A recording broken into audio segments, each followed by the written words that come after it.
In this lesson, we're going to learn how to create a metal texture, how to color our reflections, and how to control the very special anisotropy property. Okay, so let's go ahead and get started by just creating a metal from a very regular material, just by going down to create and hitting new material. So I'll just open that up, and let's talk about how you really wouldn't want to go about this. And this might be the way that you would approach it initially if you didn't know really kind of the best recipe for creating a metal. So you might go up here to your color. Let's say I want to have sort of a copper colored metal, and I choose a color for that. And then I add some reflections and maybe kind of turn those down a little bit. And you think, okay, you know, I could see what this looked like for metal. And it's just not going to work because honestly, this is the same approach you would have if you were trying to make something look like shiny plastic or kind of an enamel sort of glass. It's just not the same as metal. So the issue with this is that with metal, your color is not going to come through this color channel, because that's going to end up making it look more cloudy, and you're not going to get those more pure looking reflections. So you can turn off your color channel completely or turn it down very, very low. I'm just going to turn mine off completely. Now you can see we're getting the reflections, and it's on a much darker looking background. So we're already headed in the right direction. This, you can tell, looks really almost just like silver as it is. However, if I want to make it look copper, I can change the actual inherent color of the reflection right here. And I don't even have to go in and pick the color. If I'm happy with the one I grabbed from or I had here in color before, I can just left click and drag from the color channel over to the reflection channel and then back over to the color swatch. And you can see now we're getting a bit of that color. Now, you can see this area here where we kind of have this little clouded highlight. That is our specular highlight, and right now it's a little too diffused. So let's go into our specular channel and kind of pull this in tighter. You can see that almost starts to go away. So that's really going to make this feel a lot more realistic by just tightening up that specular highlight. Okay, so if you want to edit the color anymore, you would do it through the reflection channel. Maybe add just a little bit more red to it, turn that up a bit, maybe a little bit more saturation.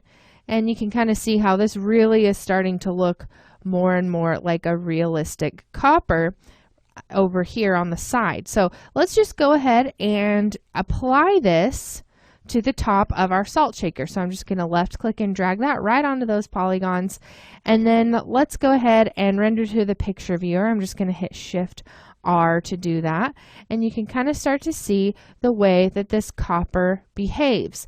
Now there's a lot of things I could do with my lighting to kind of come in here and make some of the reflections maybe a little bit more pronounced. You can see I've got a little bit of a reflection kind of happening here and here. And this honestly looks decent. It's pretty good. However, we can make this look a lot better by using a shader that has the anisotropy property, and that's something that a regular material doesn't have. So let's talk about what that anisotropy property is as we begin creating another metal that's going to look a little bit more realistic than what you're seeing here. So this is a basic way to create metal, but I wouldn't say that it's the very best. So let's go ahead and X out of our picture viewer, and I'm going to come back down here to create, and this time instead of just doing new material, I'm going to choose shader. And there's several different shaders to choose from, and my favorite one for what we're going to do here is the Daniel shader. And you can't see it's going just out of the recording area, but it's just beneath this material here. So Daniel 5 down from the top, and you'll drop that in. You can see by default Daniel really appears to be kind of an enamel looking ball the way that we had before, and that's okay. We can work with that. So what I'll want to do first is go into my reflection, and we'll start to edit those colors. You can see I've got 3 different speculars with 3 different colors, which right now are attributing this kind of grayish look. Then we've also got our diffuse that has a color, which is similar to having a color channel. So if you wanted to turn that off, you could, or again, have it on but have that turned way down. So most of our color is going to come through the reflection, so let's just start trying that out. We'll go ahead and grab that sort of copper color here and the reflection edge color. Let's kind of grab one of those as well.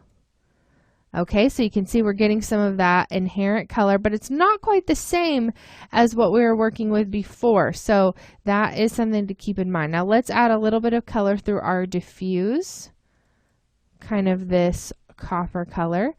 And that's getting closer to it, but it still has a little bit of that murky look, so we can go into our specular. And what I'd like to do now before we edit this any further is actually go ahead and apply that Daniel to the top of the salt shaker.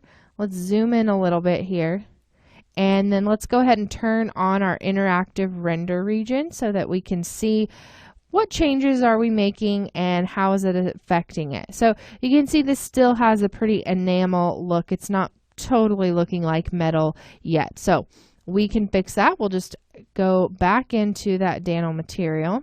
I'll kind of move this over to the side so you can still see that.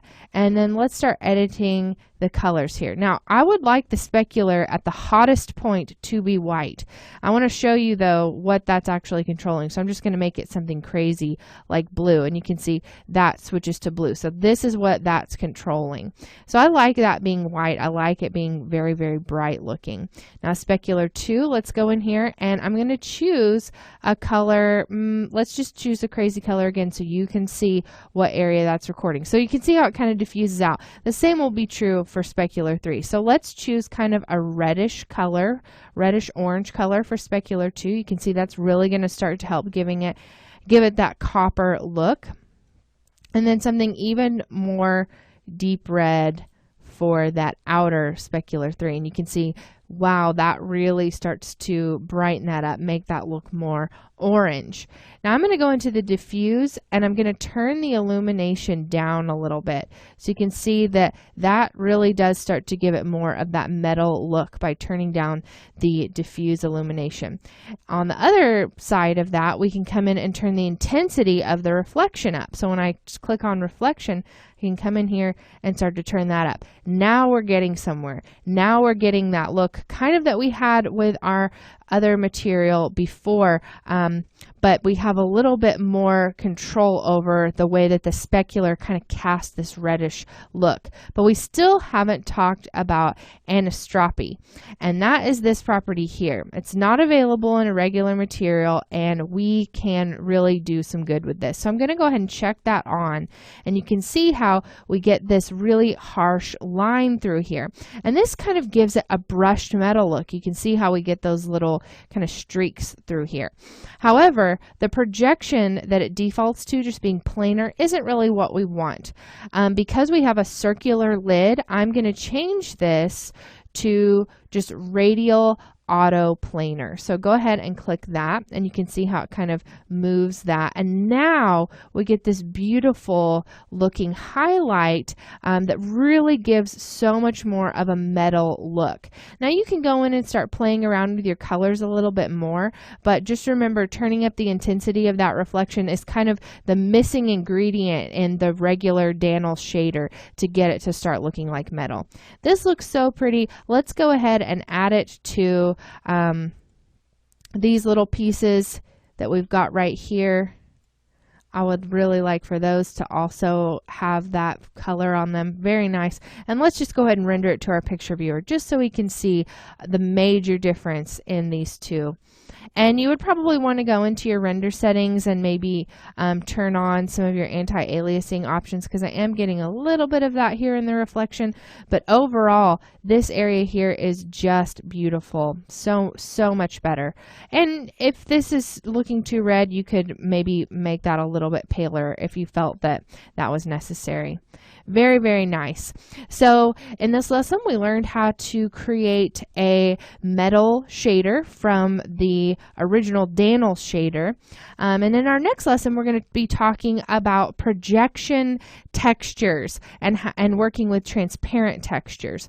And so if we wanted to put a little bit of a pattern on this, how would we go about doing that without editing our original material that we have here? So we'll be talking about how to create that in our next lesson.